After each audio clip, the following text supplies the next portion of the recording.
Stop what you are doing. Listen closely. What I am about to tell you happened at a wedding. In front of 300 people, and nobody said a single word. There were 7 bridesmaids. All wearing beautiful, elegant, floor-length lavender gowns. And then there was me. I was the maid of honor. I spent 11 months planning every single detail of this wedding, the venue, the caterers, the seating charts. I even flew to Chicago just for a cake tasting, but on the morning of the wedding, my sister handed me my dress. Not lavender, not cream, not blush. Construction cone orange. Standing in that hotel room, I knew it wasn't a mistake. It was a calculated message. One my sister had been planning for 6 weeks. I know this because I found the text. But here is the part nobody saw coming. Not my sister. Not my mother, not a single guest. An 83-year-old woman sitting in the front row had been watching everything. Quietly, carefully. At exactly 8:15 p.m. she walked across the reception hall. She took my hand, and she whispered 6 words that changed my life forever. 6 words. That is all it took. Stay with me. By the end of the story, you will never look at a bridesmaid dress the same way again. You will understand what happens when someone tries to make you invisible, and the universe decides it is time for you to be seen. This is Vivian's story, and it starts with an orange dress. My name is Vivian. I am 31 years old. My sister Natalie is 34. Growing up, we were never particularly close, not enemies, not strangers, just 2 people who happened to share a house and parents and a last name. Natalie was the beautiful one. That was the family's word. Not mine. Beautiful. Said with a particular emphasis that implied it was the most important thing a person could be. I was the responsible one. Also the family's word. Responsible. The kind that means useful, reliable, available. The kind that means we know you'll handle it. I have a graduate degree in environmental law. I work for a non-profit organization. I have traveled to 14 countries. None of this was ever described as beautiful by my family. It was described as impressive, which sounds like a compliment, until you realize it is always said, with a slight note of surprise. When Natalie asked me to be her maid of honor, I said yes without hesitation, because she was my sister, and because some part of me believed this might be the thing that finally changed us. Serukin Namaza. I should have known better. But hope is a persistent thing, especially between sisters. Let me tell you what being Natalie's maid of honor actually looked like. Month 1, I researched 47 wedding venues, created a detailed spreadsheet. Natalie reviewed it for 11 minutes, chose the most expensive option, asked me to handle the contract. Month 2, I coordinated tastings with 6 caterers, attended 4 of them in person, flew to Chicago for 1, Natalie attended 2, was 40 minutes late to both. This continued for 11 months, every decision outsourced to me, every execution expected from me, every credit claimed by her. 3 weeks before the wedding, Natalie called about the bridesmaid dresses. All 7 bridesmaids had been fitted for lavender gowns, floor length, elegant, beautifully cut. I had helped select them. There was a mix-up with the order, Natalie said. Her voice had a particular quality I had learned to recognize over 31 years, careful, rehearsed.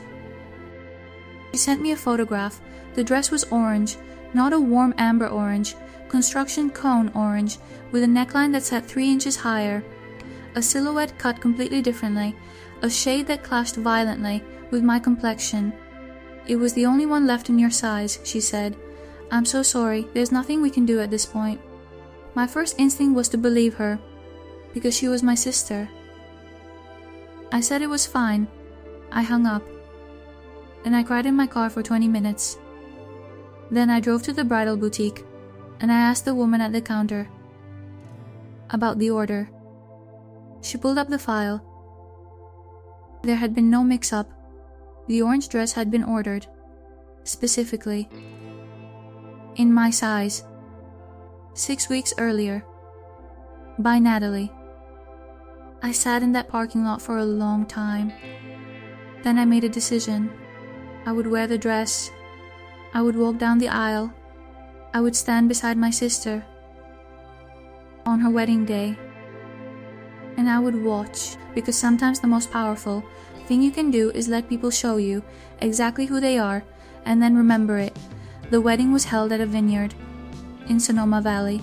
Beautiful location, 300 guests, ceremony under oak trees with late afternoon light. I wore the orange dress, I held my wilting carnation bouquet, and walked down the aisle with my head up. I smiled. I did my job. I gave the toast I had spent 3 weeks writing, made people laugh, made people cry, raised my glass to my sister and her husband with sincerity, because whatever Natalie had done to me, Christopher deserved a real wedding day. During the reception, I stayed at the edge of things, helping where I was needed, being responsible, being useful, being invisible. At some point during the cocktail hour, I felt a hand on my arm. I turned around. Standing beside me was a small woman, 83 years old, white hair pinned carefully, a pale blue dress, eyes that were sharp in the way that decades of paying attention makes eyes sharp. She introduced herself as Iris Aldrin, Christopher's grandmother. "I've been watching you today," she said, "since this morning." Iris looked at my dress for a moment, then at the 7 lavender bridesmaids, arranged beautifully for photographs, then back at me. "That dress," she said carefully, "was not a mistake." Silence. "No," I said finally, "it wasn't." Iris nodded once, like she had confirmed something she already knew. Then she took my hand and said 6 words. "Come see me on Monday, dear." I almost didn't go. I spent the entire weekend talking myself out of it. I went anyway. Iris lived in a townhouse in San Francisco, floor-to-ceiling bookshelves, a kitchen that smelled like cardamom, photographs covering an entire wall, decades of a life lived in full. She made tea without asking, set 2 cups on the table, and got directly to the point. "I have been watching your family for 2 years," she said. "I have watched you do everything for this wedding, and I have watched your family take credit for everything you did." She paused. "I have also spoken with Christopher, at length." Christopher had noticed the dress situation, had asked Natalie privately. Natalie said it was a boutique error. He had not believed her. Then Iris slid an envelope across the table. "Open it," she said. Inside was a letter. On formal letterhead. From the Aldrin Family Foundation, a private philanthropic organization Iris had established in 1987. The letter was an offer, a position on the foundation's Environmental Advisory Board, a paid consulting role, a 2-year contract with a compensation figure. That made me read the number 3 times. "Why?" I asked, not ungratefully, genuinely. "Why me? Why this? Why now?" Iris set down her teacup, because I have spent 83 years watching capable people be made invisible by people who are merely loud. She held my gaze steadily, and I am at the age where I have decided to stop watching. I signed the contract 3 days later. Part 6, the text thread, minute. 6 weeks after the wedding, Natalie called me. She wanted a post-wedding sister lunch. I agreed. During lunch, I received a voicemail from Natalie's former college roommate. She had accidentally been added to a text thread between Natalie and our mother from 11 months ago. Planning the orange dress. My mother suggesting the dress as a way to manage what she called Vivian's tendency to overshadow. Natalie agreeing. Discussing the carnations. Discussing the seating arrangement designed to keep me as far from the main table as possible. 11 months of planning. Not the wedding. Me.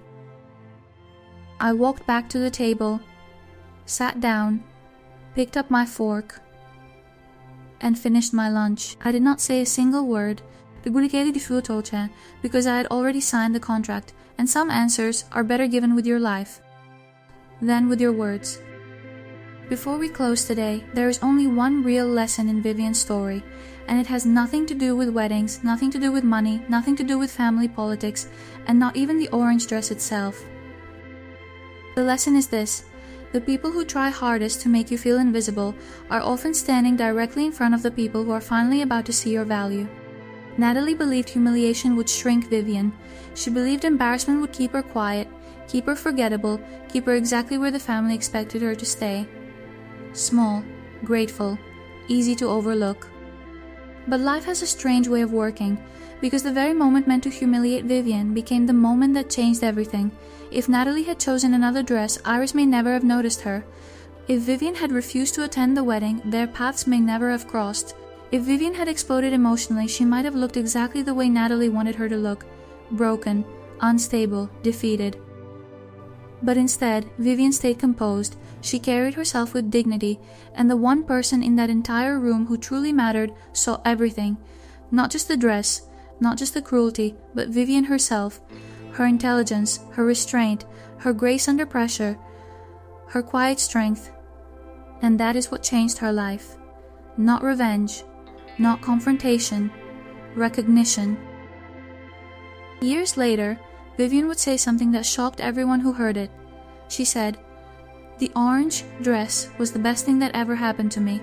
Not because the humiliation was good, not because the pain was deserved, but because sometimes the worst moment of your life places you directly in the path of the people who were meant to find you."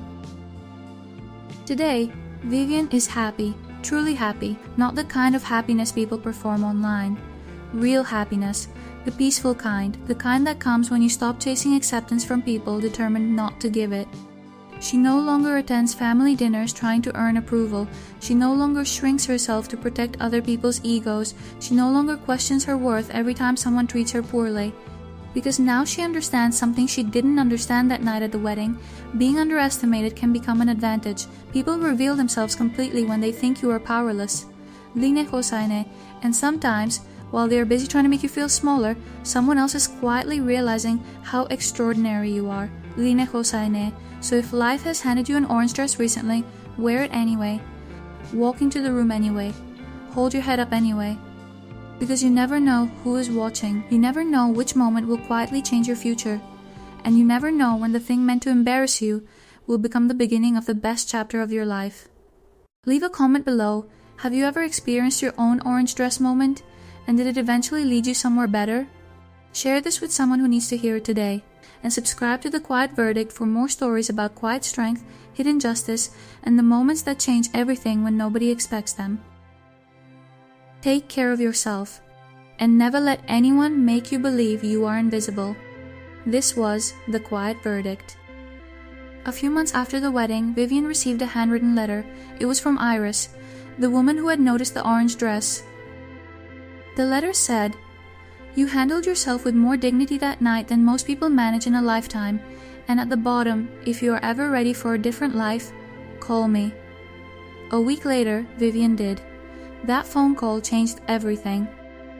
For the first time in years, someone listened to her like her thoughts actually mattered.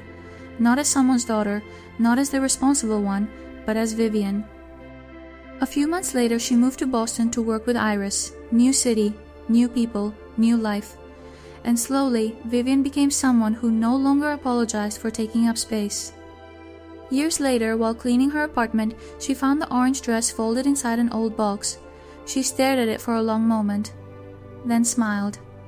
Because now, she no longer saw humiliation. She saw the beginning of the life that finally found her. And maybe that is the strangest thing about painful moments.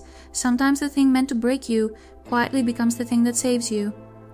Maybe the orange dress was never the end of Vivian's story. Maybe it was the beginning. And somewhere tonight, someone else is standing in their own orange dress, not realizing yet that the worst night of their life may quietly become the moment everything finally starts. This was The Quiet Verdict.